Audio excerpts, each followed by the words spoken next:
Whispers of the dead.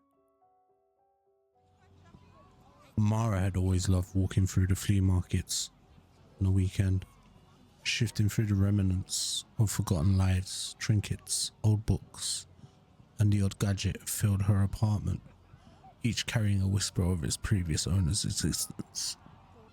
But today was different. She hadn't expected to stumble upon an old flip phone, dusty, weathered, tucked in the back corner of the booth, marked only €5. The vendor, an old woman with eyes too dark and too knowing, smiled when Mara picked up the phone. "It's yours," she said, her voice cracking with age. "Just be careful who you talk to." Mara laughed it off and paid, intrigued by the vintage charm of the phone. Once home, curiosity overtook her, and she powered it on, surprised that it will still work. There were no contacts, no messages, no history, just a single icon in the center of the screen that said call.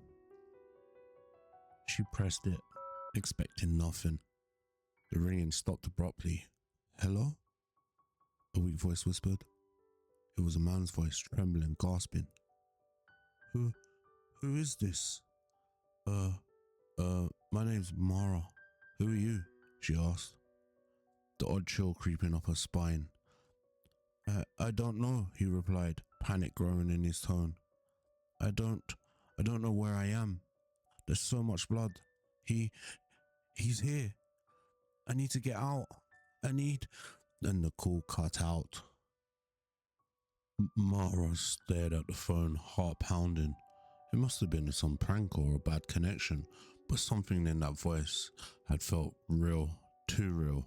She dialed again, but this time another voice answered, this time a woman. "He's coming," the woman sobbed. Please, don't let him find me." The static buzzed and the woman's breath was suddenly cut off with a sickening silence. Panic set in, and Mara frantically searched for an explanation. The phone screen glowed eerily in the dim light of her apartment, the list of recent calls growing longer. Each time she pressed, another voice from beyond whispered of terror, blood, and the same killer. The horrifying realization sank in. There were victims of an unusual string of murders in her city.